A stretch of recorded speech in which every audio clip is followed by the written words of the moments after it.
In today's video, I'm going to show you exactly how I made this Candyland castle.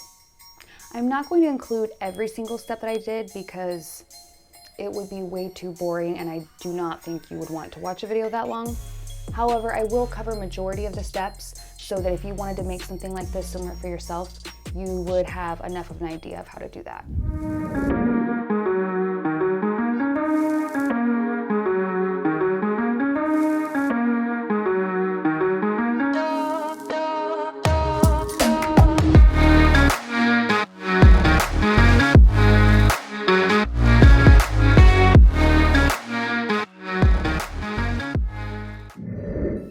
We will begin with making the foundation of the house. To do that, we need to start with something in the shape of an A-frame, in which this toolbox will work perfectly. First, I'm going to cover the face of it with some glitter scrapbook paper. This is called an A-frame shape because it's in the shape of the letter A. We need to make our roof next, and we're going to do that by taking a scrap piece of cardboard and covering it with some glittered cardstock. Then we will just glue this cardboard piece to the top of the toolbox and cover the rest of it with some decorative paper.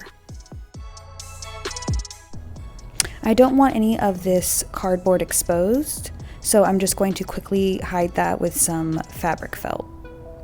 Then we're going to take a coffee mate creamer bottle.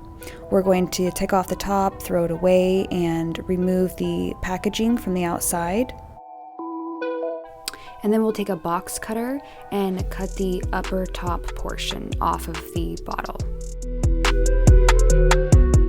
Next, I'm going to recycle an old jewelry box that has this nice slant in it, and I'm going to break them apart and glue one on each side of the house. These are for our coffee mate bottles. They are going to go right on top of those jewelry boxes with some hot glue, but the glue is going to be so hot that it's going to melt the plastic.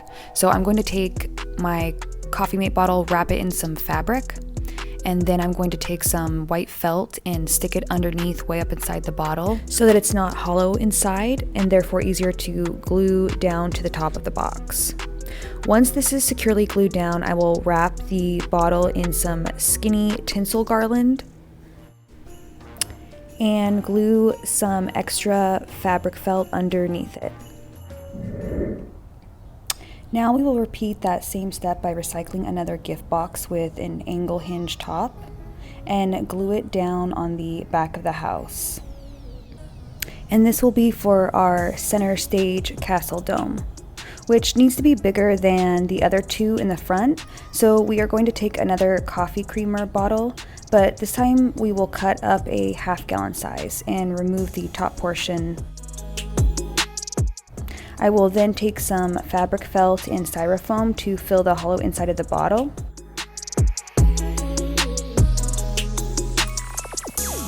Now we have built the foundation of the first 3 castle domes and they are secured to the frame of the house.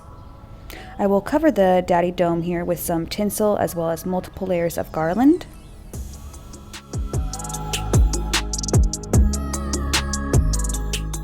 Next, I'm going to glue some Christmas ornaments right into the empty hole at the top of all 3 of these bottles. While I have my Christmas ornaments out, I'm going to stuff and glue a few of them under the center dome just to make sure it sits extra secure to the house. I want to make the front door next because it's not going to start feeling like a house until we have the door. I'm going to take the top lid of a jewelry gift box and cut out the bottom portion, and then I'm going to use some glittered paper to embellish it. And once I'm done with that, I'm going to glue it onto the front of the A-frame of the house. Then you will need to buckle up because we're about to pick up the speed for a bit. We're going to take some styrofoam balls from the dollar store. They had a bunch of different sizes, and we're just going to glue those right underneath those coffee mate bottles right here. And I'm going to take 2 different styles of a gift box. I'm going to remove the lid from one and give it another lid from a taller box that has a triangle top because it's the exact size I need to secure the sides of the house. Then I'm going to take some rainbow popsicle sticks that I got at the dollar store and glue them on the front face of the gift box, and then glue these gift boxes to the sides of the toolbox.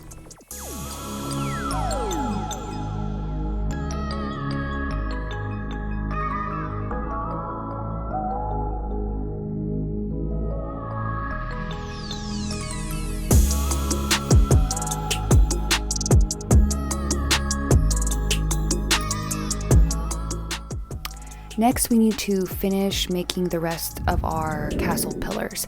And we're going to use some vases in these two different shapes from the dollar store. I'm going to start with the flat linear style first. I'm going to tape some ribbon to these vases and wrap it all the way around and secure it at the bottom with a rubber band. I'm going to do the same thing with the other vase in a different style of ribbon. And this is how we are getting the body for the other 4 pillars of our castle. And we're going to continue with gluing some ornaments at the top of them.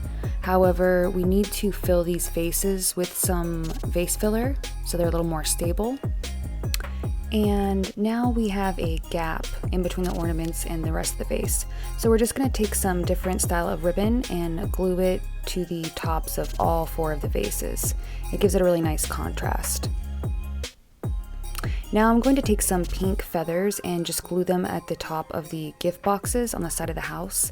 They had a design on them that was really busy, and I just wanted to do something really soft and subtle to mute it out.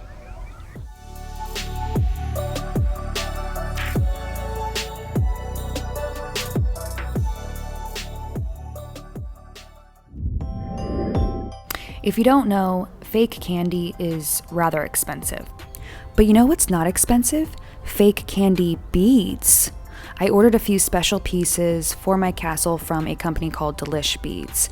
And I am not telling you that because I have any connection to this company. I have zero ties. There are no sponsorships or affiliate links whatsoever. I am nothing more than a satisfied and happy customer that wants to recommend them based on my positive experience. Now we need to create some land for our castle to live on.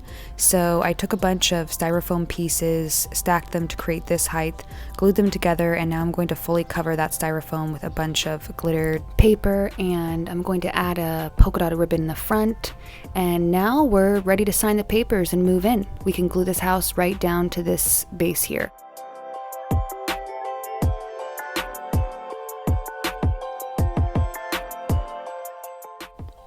I want the middle dome of the castle to stand out among the rest, so I'm going to take some rainbow ribbon, make my own bow, and then recycle an old piece of jewelry I don't wear anymore and glue that in the center of the bow to give it a more overstated look. Now, all great castles need a fence, and I knew early on that I wanted to make mine out of gingerbread men. Not the traditional kind. No, I had a dream to make my fence out of the colorful game pieces from my favorite childhood board game, Candyland.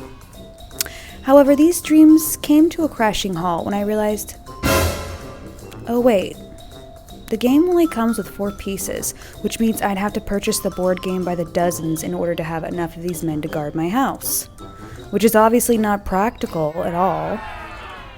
Okay, well, what do we do? Alright, plan B. Let's see if anyone is personally selling these online. Never mind. Even that's also outrageously priced. This is where most people would accept defeat, but resistance only makes me double down and find an alternate strategy to go in for the win. When you don't give up, life rewards you. I ended up finding someone online that was selling an old version of Candyland Bingo for a very fair price. Now, why Bingo? Well, because this alternative version of the game comes with what? Yes, 64 gingerbread men. And that is more than enough to make the fence to go all around the entire house. And I actually like these much better than the original plastic game board pieces. So then I took a dollhouse fence and I spray painted it rose gold, and now I'm just sticking all the gingerbread men with some double-sided tape all along the front of the fence to make them stand up. And once I'm done, I will just take my glue gun and glue it to the base around the castle. Now I'm just adding some fake snow on the sides.